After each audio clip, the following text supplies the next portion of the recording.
Hey guys, what's up? Welcome to my channel. So in today's video, I'm going to be showing you how to create this makeup look that you see me wearing right now. I know it looks a little bit intimidating at first just because of the yellow color, but let me tell you that I have been obsessed, literally obsessed with yellow recently. I have actually purchased a few clothing items that are just similar to this yellow shade that I'm wearing on my eyes, and I thought I need to create a makeup look that incorporates this beautiful color but can also be somewhat wearable.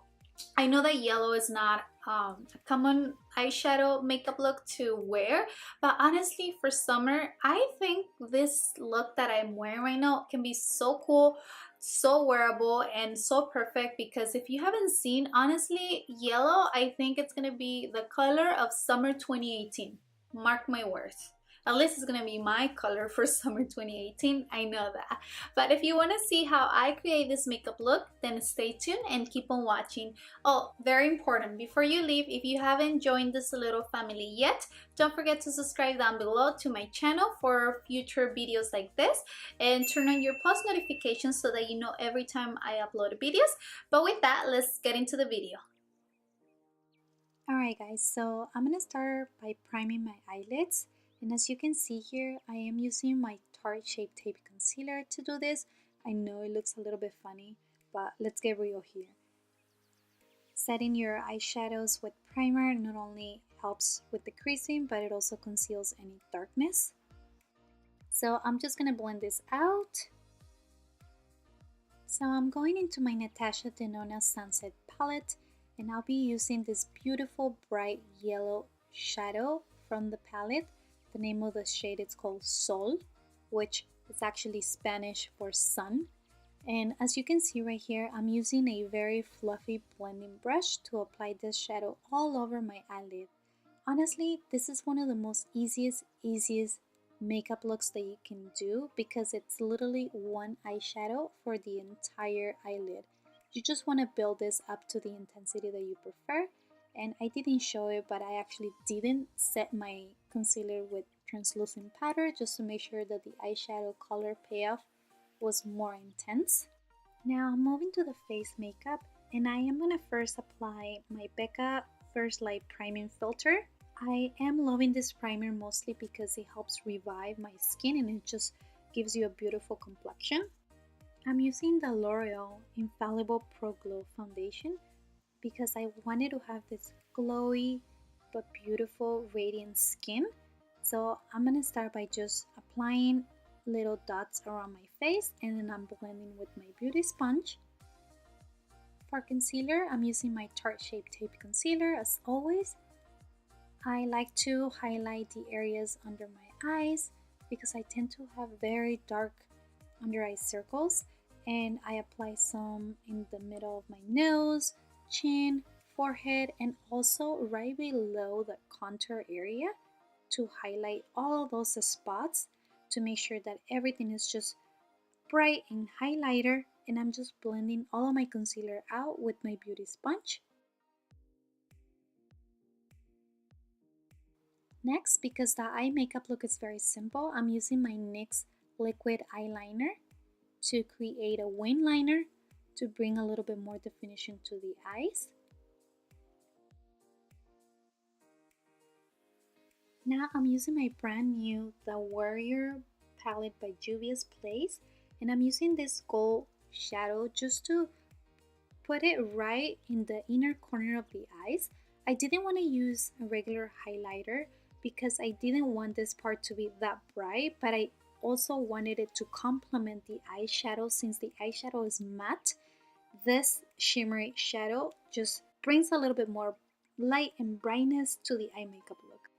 For lashes, I'm using these Bad and Boujee lashes from the Makeup Shack. They are absolutely stunning.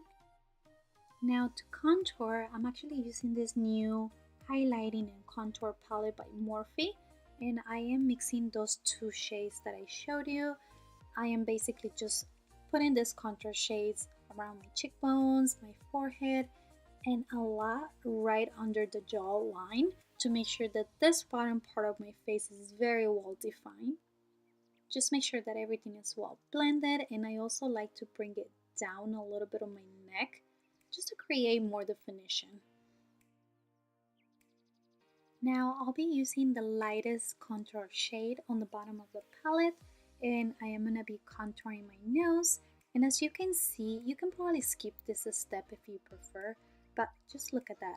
The side that is contour and then the side that it's not, what a huge difference. And honestly, I know nose contouring can be a little bit intimidating, but this brush that I'm using actually helps to create a more straight line so that you have more control of how your contour is going to look. And you can easily blend this out just with your fingers if you prefer. I also love baking right under my contour area, right below my cheeks, just because this defines your makeup look a lot better. Let me know if you want a more detailed tutorial on how to do this. I'm just showing you briefly the steps that I did to create my face makeup look. I also like applying this translucent setting powder around my nose to also further define my contour in my nose.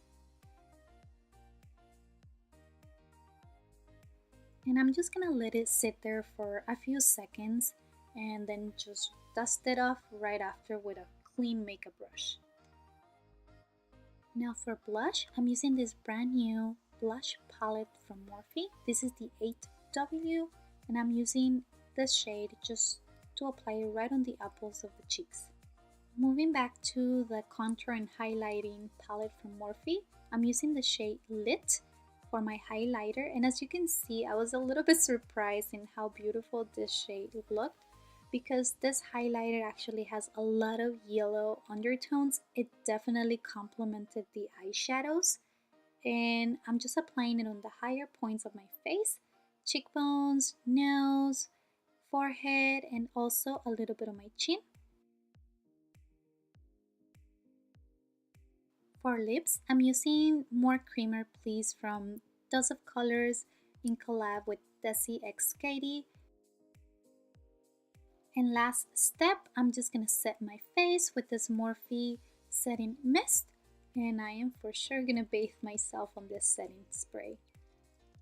If I haven't said it, I just love the applicator from this spray. And that's it. I really hope you enjoy watching this tutorial. I loved having you here. Thank you for watching, and I'll see you in the next one. Bye!